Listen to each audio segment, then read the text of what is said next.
Esse é um mês diferente. E em vez de pegar os lançamentos, e na verdade tem alguns lançamentos, mas em vez de pegar tudo que é lançamento, ler e depois apresentar aqui com vocês, eu resolvi ler exatamente o que eu queria. Eu não fiz uma seleção por data nem nada. O Chegou nas Bancas ele vai voltar, ele só tá em processo de reestruturação, porque eu também tô em processo de reestruturação, mas enfim, vamos lá, coisas que eu li por último. Park Bank, do Chaboté. Talvez você já conheça esse autor, ele é um francês, o Pipoca Nankin lançou aqui no Brasil o Moby Dick dele, e ele também tem uma obra muito boa, que eu acho que na verdade é a melhor de todas, que é o Alone. E o Park Bank é um lançamento bem recente, saiu lá nos Estados Unidos por uma editora chamada Gallery 13, e ele trata sobre o banco de uma praça. Sim, só isso. É um quadrinho que ele lembra muito o Aqui, sabe? Porque a ideia é tu ver a vida acontecendo através de uma única perspectiva. Só que isso aqui é muito mais humano, porque tu tem a visão das pessoas, não sobre a história do tempo e do espaço, como acontece no Aqui. E especificamente esse quadrinho ele não tem diálogos, então é bem tranquilo, dá pra comprar em inglês. Embora eu tenha certeza que o Pipoca Nankin vai lançar no Brasil, então se tu não é que nem eu e consegue esperar, pega numa edição mais barata, porque eu acho que eu paguei uns R$ 90 por isso aqui. Mas valeu tanto a pena, é tão lindo, tem um humor bobo. O Chaboté, ele é incrível, qualquer trabalho que o cara lançar, com certeza eu vou ler, sabe? Eu tô aguardando que mais coisas saiam lá fora ou aqui no Brasil pra poder pegar. Enfim, tu vai vendo uma velhinha sentada no banco, um cara que tá esperando uma namorada, um mendigo que tá sentado e o policial tem que tirar ele do lugar. Nossa, é muito bonito, sabe? Chega no final, tu te emociona. E, enfim, leia Park Banks se tu puder, de algum jeito, o Alone, leia Chaboté, leia que o cara é realmente muito bom. Tá, mas HQ com o final mais surpreendente que eu li esse mês é o Império do Mark Waid, que é um material que a Mitos trouxe pro Brasil, um material autoral do Mark Waid, mas que ele é inspirado no universo de super-heróis no geral. Ele lembra muito Marvel, DC, enfim, né? E os nossos queridos super-heróis clássicos. Aqui a gente tem um vilão que conseguiu o objetivo final de todo vilão, que é dominar o planeta. Sabe, faltam pouquíssimos países para ele dominar. Ele é tipo o imperador do mundo.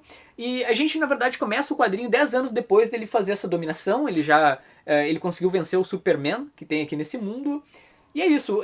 De começo eu senti um pouco de falta de, vamos dizer assim, de afinidade com o personagem, porque como ele já conquistou tudo, é difícil de tu te identificar com ele. Mas o quadrinho tem tantas intrigas no roteiro, e tem um assassino atrás dele, misterioso, ele tem que conseguir gerenciar o império. Na verdade, em alguns momentos ele até me lembrou Game of Thrones, sabe? Toda aquela intriga, um tentando derrubar o outro.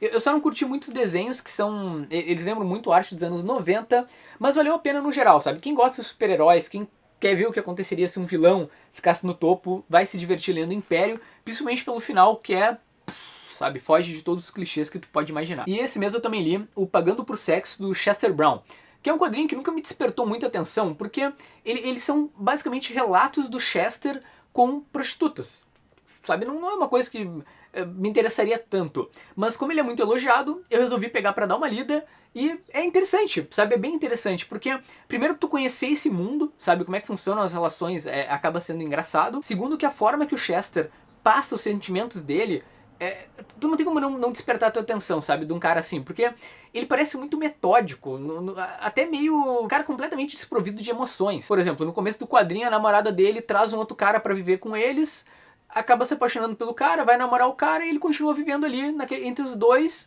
no mesmo apartamento, isso, e ele tá de boa, sabe? E ele vai contando, enfim, relatos de experiências dele, depois que ele acabou perdendo a namorada, mas continuava vivendo junto com ela na mesma casa, e ele vai contando experiências com prostitutas. Minha opinião sincera, eu acho que o Chester, ele é muito pessimista com relacionamentos, porque ele não teve alguém que tocou ele tanto, então ele é meio duro, sabe? E meio racional demais, e, enfim, até a conclusão dele eu achei meio que ele não quis admitir o que ele percebeu. Pelo menos é o que eu acho, sabe? Eu acho que falta alguém pra esquentar o coração do Chester Brown. Mas valeu a pena, valeu a leitura, sabe? Me fez pensar bastante. Rosalie Lightning, Memórias Gráficas, que é no caso, Memórias Gráficas é um novo selo da editora Nemo para quadrinhos autobiográficos. Tem um outro que eu ainda tô pra ler que chegou essa semana.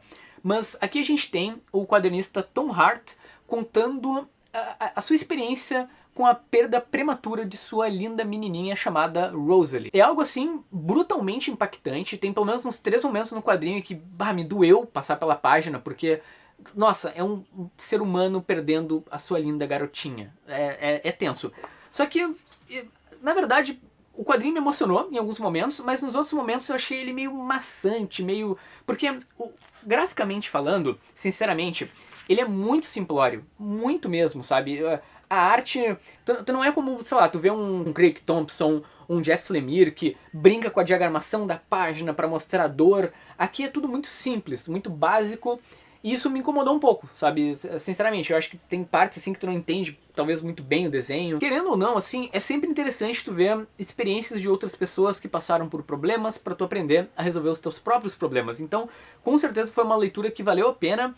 E eu achei muito tocante, por exemplo, tem cenas aqui onde o pai não consegue ler algo que tem uma criança, uma história que tem a criança. É pesado demais, assim, em certas partes. Ou ele ouvir outras crianças falando e querer ouvir o mesmo que a Rose ele falava, do jeito que ela falava errado. Enfim, é isso. Pena só que ele não é mais inspirado graficamente falando, sabe? Eu acho que ele conseguiria ser mais emocional ainda e fazer, nossa, alguém morrer chorando do início ao fim se ele tivesse desenhos melhores, ou enfim, diagramações melhores. Roughneck, um lançamento mais ou menos recente da editora Gallery 13, que nem o lançamento lá do Chabuté, e esse é um quadrinho escrito e desenhado pelo Jeff Lemire. Na verdade ele é escrito, desenhado e colorido. Sim, ele tem um pouco de aquarela. Na verdade a maior parte do quadrinho é em azul e, enfim, preto e branco. Mas algumas cenas são coloridas, que é pra mostrar, pra destacar os flashbacks, né? Algo que o Lemire já, enfim, já usa, né, há algum tempo. O quadrinho trata sobre um tough guy, que é um ex-jogador de hockey, que tu vai descobrindo um pouco sobre o passado dele. É difícil porque eu não posso soltar spoiler, mas o cara, ele vive a sua vida fora já enfim, da pista de gelo, e apenas batendo em pessoas. A vida dele é resolver seus problemas na base da porrada, até que ele acaba reencontrando a irmã dele, e juntos eles vão superar alguns problemas do seu passado. E sim, ele lembra muito Essex County. E isso eu acho que é a parte mais complicada pra mim durante a leitura, sabe? Quando eu peguei, me deu aquela sensação de déjà vu e eu demorei pra conseguir me empolgar. Mas analisando assim, friamente, esquecendo que eu li o Essex County, é muito bonito, sabe? Ele é um quadrinho que quando tu termina, ele te ensina algumas coisas, a evolução dos personagens é muito bacana de ver, sabe? Tu vê como eles saem do ponto A e vão pro ponto B, se tornando talvez pessoas melhores. Só acho que é um trabalho um pouco mais apressado do Lemire, sabe? Dá pra ver que em muitos momentos aqui ele fez aquarela correndo, tem partes meio mal finalizadas. Eu acho que ele continua sendo um desenho emocional, mas eu acho que foi um pouco corrido. Tu não tem, por exemplo, como no Essex County, aquele quadro fora do lugar, aquela diagramação estranha para representar a emoção. Parece que ele não teve muito tempo para pensar a diagramação, ele simplificou ao máximo, coloriu rapidão e entregou. Mas enfim, não é o melhor trabalho do Lemire, ainda prefiro o Underwater Welder lá, o Soldador e o Essex County.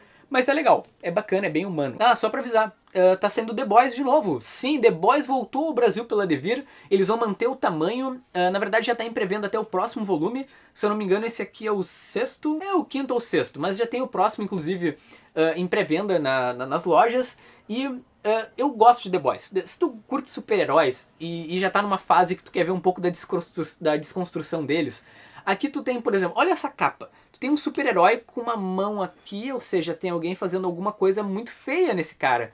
Sim, na verdade faz um bom tempo que eu li The Boys, então eu não lembro o suficiente pra apresentar nada aqui, e eu tenho que reler pra poder comentar. Mas enfim, que bom que a Devir tá retomando, é uma série que quando eu li eu lembro de ter gostado bastante. E é isso, certo? É isso. Só pra constar, é tipo uma polícia que que controla os super-heróis do mundo, sabe? E é violento, é sangrento, tem sexo, tem tudo que tu pode imaginar. Tem um volume onde um avião explode do jeito mais incomum que tu pode imaginar. É algo que só podia sair da cabeça do Garth Ennis.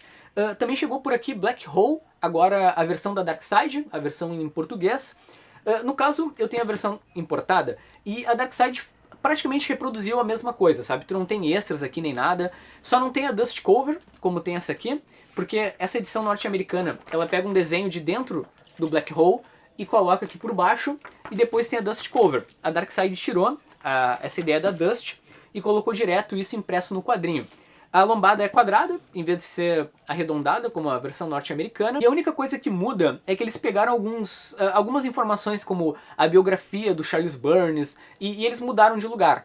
Os agradecimentos também, mas no mais está uma reprodução bem fiel do que é Black Hole. Eu espero que tu leia isso, é um baita de um quadrinho, assim, tem nada a ver com super-heróis, mas vai te acrescentar como ser humano, talvez. É um clássico, sabe? É um clássico dos quadrinhos alternativos. E é isso, certo? Já tem um vídeo aqui no canal sobre Black Hole, caso tu queira dar uma olhada. E eu tô com um pouco de vergonha de acabar esse vídeo, porque eu queria muito falar sobre Art Ops, mas eu li já faz um mês e uma semana. E eu não anotei as coisas que eu pensei, então eu mal lembro. A lembrança que eu tenho é que é uma série interessante, porque trata sobre meio que uma polícia que vai cuidar das obras de arte, porque as obras de arte têm poderes. A Mona Lisa, por exemplo, consegue sair fora do seu quadro.